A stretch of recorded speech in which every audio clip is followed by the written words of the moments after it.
Welcome to this week's edition of World Crisis Radio. This is Webster Tarpley speaking from Washington, D.C. It's the afternoon of November 6th, 2015.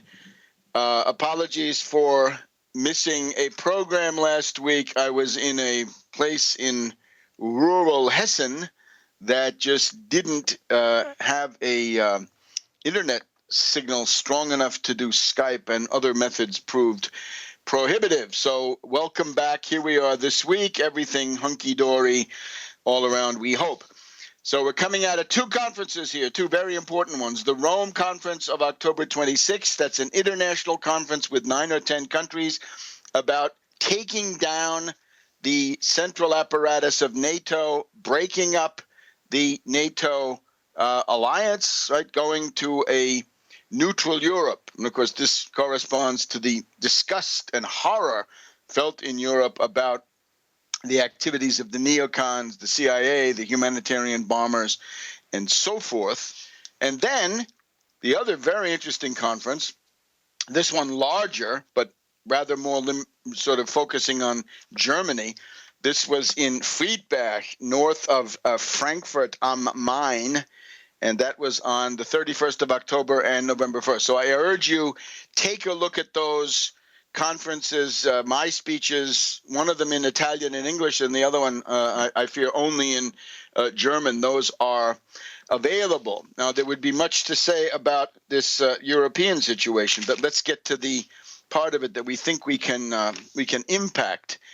In my speech at Friedberg, I focused on this question of the Syrian civil war and how to stop the Syrian civil war. And this, of course, is of vital importance for Germany and the rest of Europe, because we've got a situation where there is this huge tide of refugees. The figures I have in front of me are that so far this year, 750,000 refugees from the Middle East have poured into Europe. That's already 3 times the amount of 2014, so 3 times as much.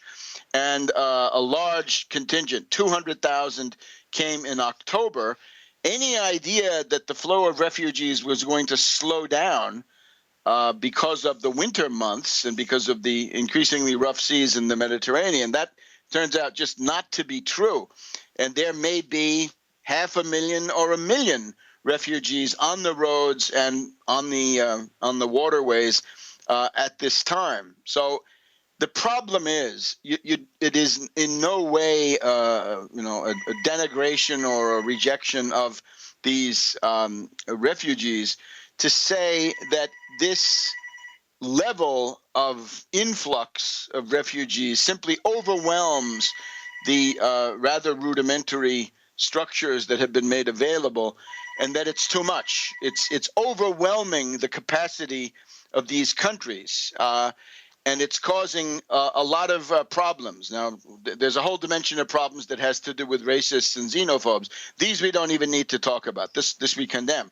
But even people of goodwill find that they simply don't have the material means of helping the refugees. And of course, what we're saying is that people should not be forced to become refugees. They should not be forced into the role of displaced persons. They should be able to stay in their homes undisturbed by ISIS or Al-Qaeda or any of the other terrorist groups that are there, and then by the fighting that of course does go on. So that is why we've got to find a way to stop the Syrian civil war.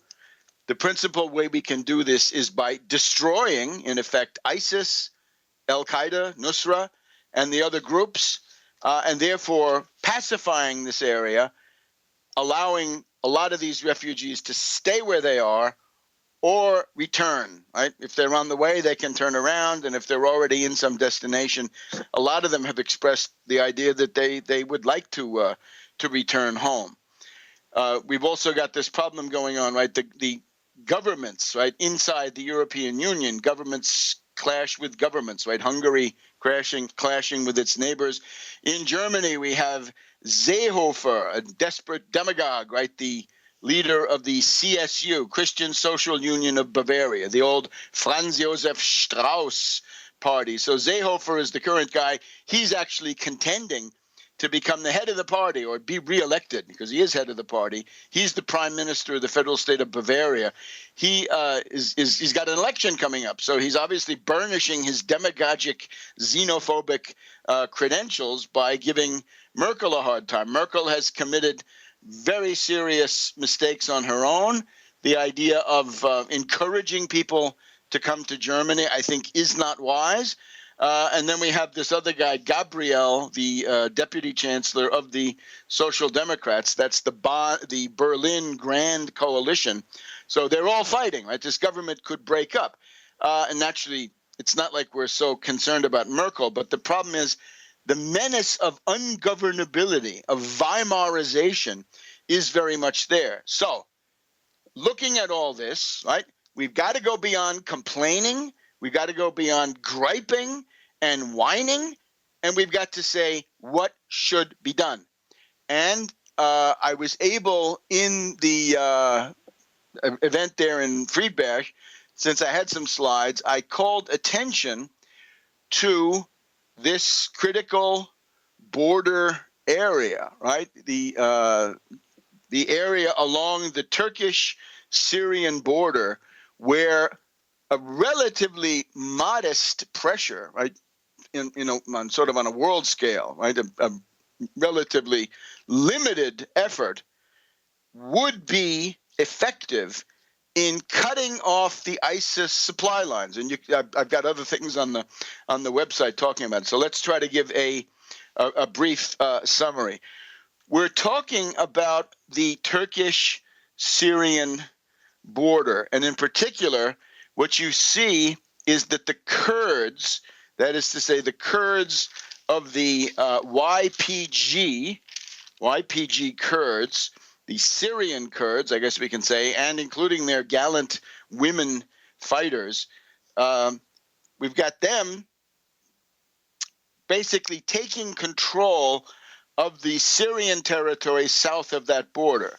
And that proceeded through battles like Kobane, right? We've seen the Kobane fight going on with the Turks obviously doing everything possible to help ISIS, but nevertheless the Kurds carrying the day with U.S. air support. So this is one good thing that the U.S. military was able to do. When you remember when that Kobane siege started, a lot of these media hounds were saying, well, it's really not important. It's really a peripheral thing. No, it's absolutely critical, because the way you end this, the military solution that would precede a political solution, is that the Kurds take over the entire length of the Turkish-Syrian border.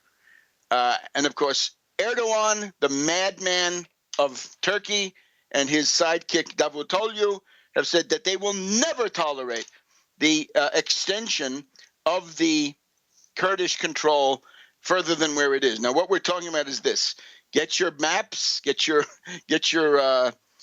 geographic apparatus ready to go.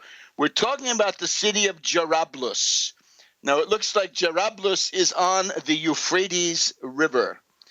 We're talking the Fertile Crescent, right? Euphrates and Tigris, ET.